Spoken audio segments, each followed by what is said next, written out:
ஆகாஷ்வாணி மாநில செய்திப் பிரிவு வழங்கும் செய்திச் சுடர். வணக்கம் நேயர்களே. இன்றைய செய்திச் சுடர் நிகழ்ச்சியில் மக்களின் மனதை வென்ற மத்திய அரசின் திட்டங்கள் வரிசையில் PM ஃபசல் பீமா யோஜனா திட்டம் குறித்து நம்ம பேச போறோம்.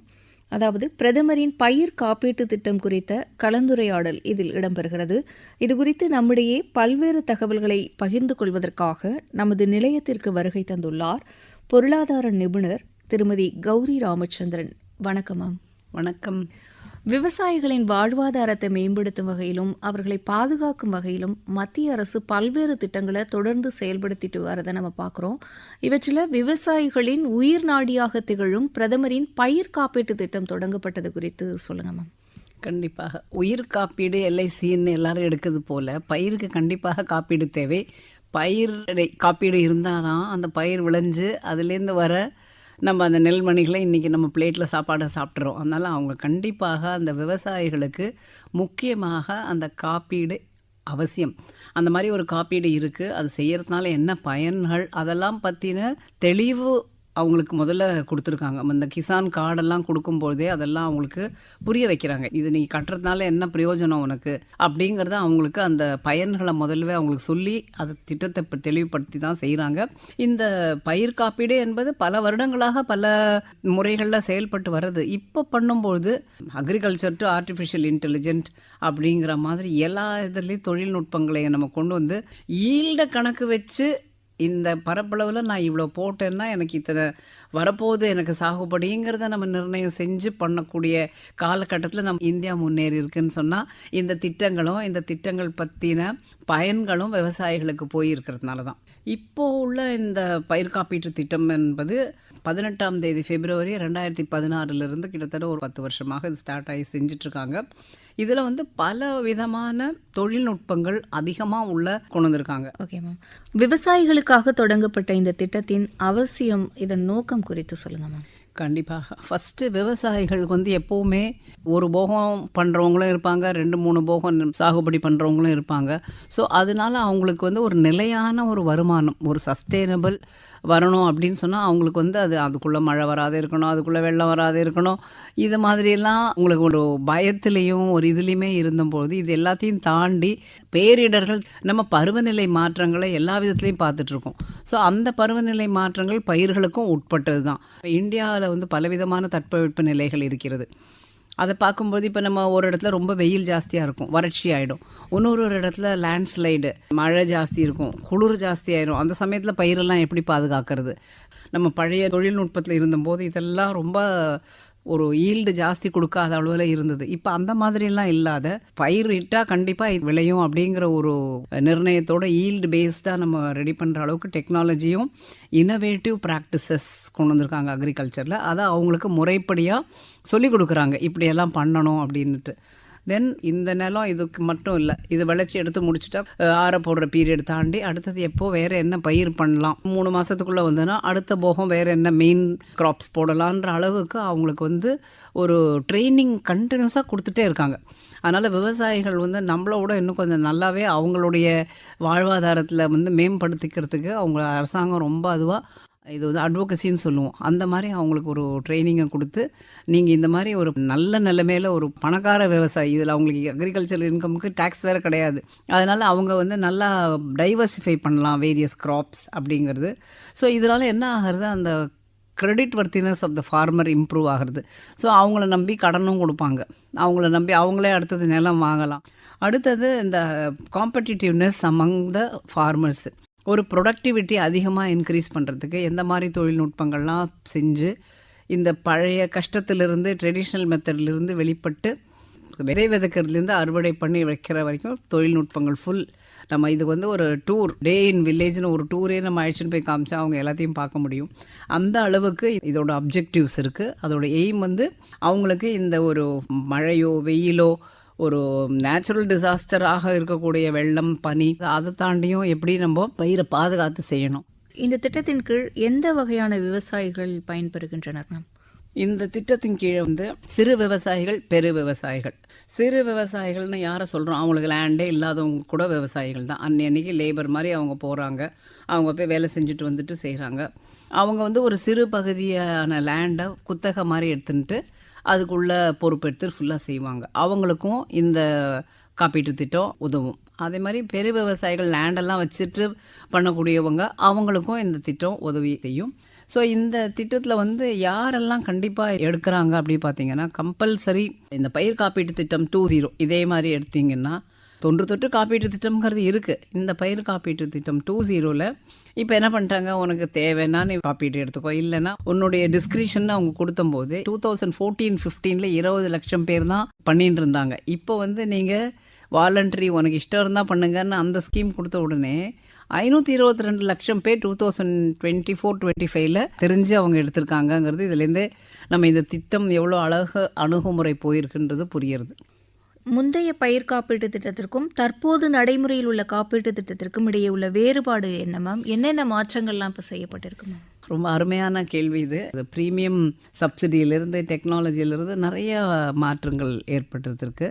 ஸோ இந்த சேஞ்சஸ்ன்னு அப்படி பார்க்கும்பொழுது முதல்ல நான் வந்து அதை ஒரு 6 வகையாக பிரிக்கிறேன். 6 வகையாக முதல் வகையாக இருக்கும்போது இந்த பழைய திட்டம் வந்து NAIS MNAISலாம் சொல்லுவாங்க அக்ரிகல்ச்சர் இன்சூரன்ஸுக்கு. அது நான் அந்த மாதிரி இருக்கிறதுல வந்து இப்போ உள்ள திட்டத்தில் வந்து புது திட்டம் எல்லாமே எல்லாருமே பார்ட்டிசிபேட் பண்ணலாம். முன்னாடி அவங்க வந்து மேண்டேட்ரியாக நீங்கள் கட்டணும்னு இருந்தாங்க. இப்போ இவங்க வந்து லோன் எடுத்தவங்க மட்டும்தான் கம்பல்சரி காப்பீடு எடுக்கணும். லோன் எடுக்காதவங்க வாலண்டரி அப்படின்னு கொடுத்துட்டாங்க. ஸோ அதனால் வாலண்டரியாக இருக்கிறதுனால அவங்க ப்ரீமியம் வேணும்னா எடுத்து காப்பீடு வச்சு செய்யலாம். முன்னெல்லாம் அவங்க வந்து ஏதோ ஒரு மழை வெள்ளம்லாம் வந்துடுச்சுன்னா சென்ட்ரல் டீம் போய் வந்து பார்ப்பாங்க, அந்த பயிரெலாம் காமிச்சு இதில் அழுகி போச்சுன்னு சொல்லி ஒரு காம்பன்சேஷன் கொடுப்பாங்க. இப்போ அந்த காலகட்டம் போய் பயிர் போடும்போதிலிருந்து கடைசி அவங்க அறுவடை காலம் வரைக்கும் அவங்க எப்படியெல்லாம் அதை பாதுகாக்கணுன்றதை அவங்களுக்கு ட்ரைனிங் கொடுத்து செய்யறதுனால அந்த ப்ரீமியம்லேயும் அவங்களுக்கு சப்சிடி கிடைக்கிது. அடுத்தது டெக்னாலஜி. எவ்வளோ டெக்னாலஜி அப்போ இருக்குன்னா, ஒரு டிராக்டர் இருக்கிறது, இந்த மாதிரிலாம் தான் அந்த பழைய காலத்தில் இருந்தது. இப்போ வந்து சிறு விவசாயிகள், பெரு விவசாயிகள் எல்லாரும் ட்ரோன் மூலமாக விதைக்கிறதுலேருந்து அது மருந்து பூச்சிக்கொல்லி ஃபர்டிலைசர் போடுறதுலேருந்து எல்லாம் இருக்கணும். எல்லாருக்கும் மொபைல் இருக்குது, எல்லாருக்கும் அந்த ஆப்ஸ் இருக்குது. அந்த விவசாய பற்றிய விஷயங்கள் எல்லாமே அந்த ஆப்ஸ் மூலமாக அவங்களுக்கு கொடுத்துருவாங்க. அவங்க என்னென்ன செய்கிறாங்களோ அந்த ஆப்ஸும் அதில் அந்த லோடு பண்ணி அதுக்கு வேணுங்கிறதுலாம் அவங்க பார்த்து தெரிஞ்சுக்கலாம். இதுக்கு வந்து யூனிவர்சிட்டிக்காரங்க வந்து இந்த ஆப்ஸில் இவங்களுக்கு தேவையான அவங்க தெரிந்த லாங்குவேஜில் மாநிலங்களுக்கு அந்தந்த லாங்குவேஜாக அந்த ஆப்ஸை ஃபெசிலிட்டேட் பண்ணி கொடுத்துருக்காங்க. ஸோ இதெல்லாம் கம்பல்சரி பண்ணிட்டாங்க இந்த ஆப்ஸ் வச்சுக்கிறது. ஸோ அதனால் அவங்க ஆட்டோமேட்டிக்காக இன்றைக்கி போனீங்கன்னா கிராமத்தில் எல்லாம் அப்படி அப்படியே பார்த்து நீட்டாக சொல்லிடுறாங்க. நம்மளா கொஞ்சம் அப்படியான்னு யோசனை பண்ணுவோம். அந்த மாதிரி இல்லை, அவங்க நல்லா முன்னுக்கு வந்துட்டாங்க டெக்னாலஜி வைஸ். அடுத்தது வந்து கிளைம் செட்டில்மெண்ட். இது ரொம்ப முக்கியம். இப்போ எல்லாமே ஆன்லைன், எல்லாமே இந்த ஆப் பேஸ், எல்லாமே நீங்கள் வந்து முடிஞ்ச உடனே ஃபோட்டோ எடுத்துகிட்டு அப்லோட் பண்ணி உங்களோட எப்போ ப்ரீமியம் லாஸ்ட் கட்டினீங்க, என்ன லாஸு, எதோட இதுங்கிறத கொடுத்து முடிச்சுட்டா ஆட்டோமேட்டிக்காக உங்களுக்கு மெசேஜ் வந்துடும், யுவர் கிளைம் இஸ் ரிஜிஸ்டர்ட். 14 டேஸ்லேருந்து 2 மந்த்ஸுக்குள்ளே கிளைம் செட்டில்மெண்ட். ஸோ அது வந்து ஒரு ரிமார்க்கபிள். அதனால் அது பயமில்லாத அவங்க பாட்டு பண்ணுறாங்க. அதனால தான் ப்ரீமியமில் இந்த காப்பீட்டில் இணைந்தவங்களுடைய லட்சம் வந்து 20 லட்சத்துலேருந்து 522 லட்சமாக மாறிடுச்சு.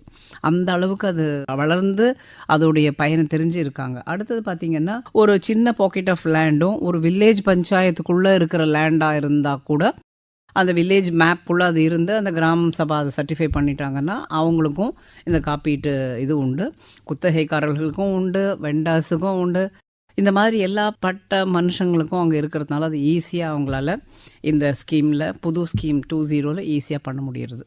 Okay ma'am. விவசாயிகள் வந்து ஒரு கடன் வாங்கி விவசாயத்தை செய்யும் பொழுது பேரிடர்னால ஒரு அழிவை சந்திக்கும் பொழுது அவங்க ரொம்ப மன வருத்தத்தில் ஒரு பொருளாதார இழப்பில் இருக்கும் பொழுது காப்பீட்டு பலன்கள் குறைந்த காலத்திலேயே காப்பீட்டு பலன்கள் கிடைக்குங்கிறத சொன்னீங்க.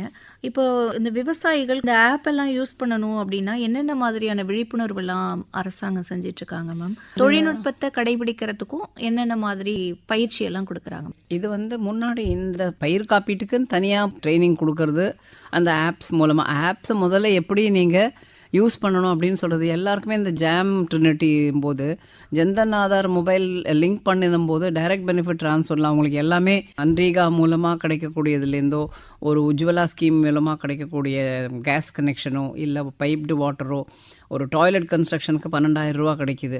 ஸோ இந்த மாதிரி பலவிதமான வேறு சில திட்டங்கள் மூலமாகவே அவங்களுக்கு வந்து இந்த மொபைலில் வந்து எல்லாமே அவங்களுக்கு ஆப்ரேட் பண்ண தெரியுது. ஏன்னா இன்றைக்கி தமிழில் எல்லாம் அழகான மெசேஜ் வருதுங்க. அவங்க வந்து இப்படி தட்டினா உடனே போட்டு அவங்க படிக்கிறாங்க. படிப்பறிவு இல்லாதவங்களுக்கு பொம்மையில் வருது. ஸோ அந்த அளவுக்கு அது வந்து இப்போது ஸ்கீம் இஸ் வெரி அடாப்டபிள். எந்த அளவில் உங்களுடைய கல்வி அறிவு இருக்கோ அதுக்கு ஏற்ற மாதிரி ஆப்பை சிம்பிளிஃபை பண்ணிட்டாங்க. அதனால் சும்மா நீங்கள் டச் பண்ணால் இல்லை அதை ப்ரெஸ் பண்ணால் அப்படின்ற அளவில் அவங்களுக்கு சொல்லி கொடுத்துட்டாங்க. ரொம்ப ஈஸியாக பண்ணுறாங்க. ஆமாம், நம்ம நிறைய பார்க்க முடியும். வேளாண் அமைச்சகங்கள் கீழே அவங்க வந்து அவங்களுடைய அதிகாரிகளை அனுப்பி நிறைய விழிப்புணர்வு நிகழ்ச்சிகள் நடத்துகிறத நம்ம பார்த்துருக்கோம். நிறைய பயிற்சியெல்லாம் கொடுக்கறத பார்க்குறோம். ட்ரோன் மூலமாக எப்படி உரம் தெளிக்கிறது அப்படிங்கிறதெல்லாம் நம்ம சொல்லிக் கொடுக்குறதையும் பார்க்குறோம். ஸோ விவசாயிகளுக்கு இந்த தொழில்நுட்பம் ரொம்பவே பயனுடையதாக இருக்குங்கிறத சொன்னீங்க மேம். இப்போ இந்த ஒரு ஆண்டுக்கு எத்தனை முறை இந்த காப்பீட்டு திட்டத்தின் கீழ் காப்பீடு செய்யலாம்? பருவத்திற்கு பருவம் காப்பீடு செய்ய வேணுமா மேம்? ஏன்னா நம்ம முப்போகம் போடுறோம் அப்படின்னா ஒவ்வொரு பருவத்துக்கும் காப்பீடு செய்யணுமா? ஒரு அருமையான கேள்விங்க. அதாவது வந்து நமக்கு எல்ஐசினா வருஷத்துக்கு ஒரு தான் கட்டுவோம், மெடிக்கல் இன்சூரன்ஸ்னால் வருஷத்துக்கு ஒரு தான் கட்டுவோன்றது தீர்மானமாக தெரியும். வேற இப்போ இது பயிர் காப்பீடுங்கிறது பயிர் வந்து 3 மாதத்துலேயும் போகும், 5 மாதத்தில் சில பயிர்கள் சிலது, இன்னும் சில விதமான அந்த பருத்தி போன்றது, அப்புறம் தேயிலை அந்த மாதிரிப்பட்ட க்ராப்ஸு, எக்ஸ்போர்ட் பண்ணக்கூடிய கமர்ஷியல் க்ராப்ஸு, அப்புறம் மலர்கள், ஹார்டிகல்ச்சரல் வண்ண மலர்கள், அந்த மாதிரிலாம் இருக்குது. பலவேறு கேட்டகரிஸ் இருக்கும்போது நீங்கள் கேட்ட கேள்விக்கு எப்படி நம்ம இதுக்கு இன்சூரன்ஸ் எடுக்கிறது அப்படின்னு பார்க்கும்போது ஒரு 2-3 விதமாக கொடுத்துருக்காங்க.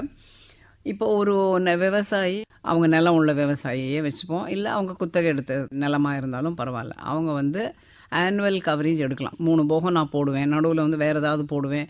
வருஷத்தில் எனக்கு எப்படியோ ஒரு 12 மாதத்தில் ஒரு 8 மாதம் போகும். நான் ஆனுவல் கவரேஜ் எடுத்துப்பேன். பருவம் மாதத்தில் என்னென்ன நான் போட்டாலும், அது ராபியாக இருக்கட்டும், கேரிஃபாக இருக்கட்டும், மலர்களாக இருக்கட்டும், எதை வேணாலும் நான் ஆயில் சீட்ஸ் எப்படின்னா போடுவேன். அதுக்கு எனக்கு வருஷத்துக்கு கவரேஜ் கொடுக்கலாம். அது ஒரு ஸ்கீம் இருக்குது. அடுத்தது வந்து சில பேர் என்னுடைய லேண்டில் என்னால் இந்த இதுதான் போட முடியும், இந்த காரிஃப் கிராப்னால் அந்த நவம்பர்லேருந்து ஏப்ரலுக்குள்ளே, மற்ற சமயத்தில் என்னால் அடிக்கிற வெயில்லையும் அங்கே போய் வேலையும் செய்ய முடியாது, என்னால் பண்ண முடியாது, அது 3-4 மாதம் ஃப்ரீயாக தான் இருக்கும், அத்தனை மிச்சம் எனக்கு 2 மாதம் தான் நான் வேறு ஏதாவது போடுவேன், குறைந்த நீர்ப்பாசனம் கூட இருக்கலாம் அப்படிங்கிறதுனால அவங்க வந்து அந்த பருவத்துக்கு மட்டும், ராபி பீரியட் மட்டும், காரிஃப் பீரியட் மட்டும் அந்த மாதிரி எடுத்துக்கலாம். ஸோ அது ஒரு இதை தவிர இவங்க காப்பீடு எடுக்கிறதுல இன்னொரு முக்கியமாக அவங்க என்ன பண்ணுவாங்கன்னா, பயிர் காப்பீட்டுக்கும் லோன் உண்டு. அதாவது அந்த பயிர் மேலே லேண்டை வச்சு லோன் எடுக்கிறவங்களும் இருப்பாங்க. அவங்களெல்லாம் கண்டிப்பாக காப்பீடு எடுக்கணும். அதை தவிர இவங்க வந்து பேங்க் மூலமாக எடுக்கலாம், நபார்டு மூலமாக எடுக்கலாம். நம்ம இன்சூரன்ஸ் ஏஜென்ட்ஸ் மாதிரி அந்த பயிர் காப்பீடுக்குள்ள ஏஜென்சி இருப்பாங்க. ஸோ ஏதாவது ஒரு இடத்து மூலமாக தான் எடுக்கணும். ஒரே இதுக்கு 2-3 இடத்துல எடுக்கக்கூடாது. அந்த மல்டிபிள் ஆக்சஸை கட் பண்ணியிருக்காங்க. ஃபோன் நம்பர் போட்டாலும் தெரிஞ்சிடும் அது ஒரு இடத்துல ஆல்ரெடி ரிஜிஸ்டர்டு அப்படின்ட்டு. ஸோ அந்த வகையில் இந்த பருவத்துக்கு பருவம் காப்பீடு, ஆனுவல் காப்பீடு எல்லா பாக்கெட் ஆஃப் ஃபார்மர்ஸுக்கும் அது சூட் ஆகிற மாதிரி அவங்க அழகாக அமைச்சு வச்சுருக்காங்க. இப்போ ஒரு முப்போகம் போட்டு விவசாயம் பண்ணக்கூடிய விவசாயிக்கு வந்து 2 போகத்தில் பேரிடர்னால ஒரு சமயம் வந்து மழை வெள்ளத்தால் பாதிக்கப்பட்டு இழப்பு வருது, ஒரு காலத்துக்கு அப்புறம் வறட்சியினால் இழப்பீடு வருது. இதெல்லாம் ஒரு வருடத்துக்குள்ளேயே நடக்குது. அப்படிங்கும் பொழுது காப்பீடு கிடைக்குமா மேம் 2 முறை? நான் வந்து ஒரு 3 போகம் போடுவேன். அதில் எனக்கு போடும்போது இந்த போகத்தில் எனக்கு மழையினால் போச்சு, அடுத்த தரத்துல வறட்சினால் போச்சுன்னா அந்த ஒரு வருஷத்தில் அவங்க சொல்கிறாங்க இல்லையா, எனக்கு இந்த ஃபஸ்ட் இதுக்கு இத்தனை லட்சத்துக்கு இத்தனை ப்ரீமியம், இத்தனை லட்சத்துக்கு இத்தனை ப்ரீமியம் டோட்டலாக நம்ம கட்டுறோம். அந்த வருஷத்துக்குள்ளே நான் என்ன பண்ணுறேனோ, என்ன இடர் நடந்தாலும் அந்த மேஜர் பாக்கெட்ஸ்குள்ளே வரும். அதனால் 2 விதமான இடர்பாடுகள் இருந்தாலும் அது கிடைக்கும். இந்த தானே இதில் கிடச்சிச்சு, அதனால இது உனக்கு கிடையாதுன்றது கிடையாது. அது எப்போ அப்ளிகபிள்னா, ஒரு பருவத்துக்கு மட்டும் நீங்கள் எடுத்தீங்கன்னா அதுக்கு ஒண்டி தான் கிடைக்கும். மத்திய அரசின் ஃபசல் பீமா யோஜனா திட்டம் குறித்து பேசிட்டு இருக்கோம். இதன் 2வது பகுதியை நாளை ஒலிபரப்பாகும் இதே நிகழ்ச்சியில் நேயர்கள் கேட்கலாம்.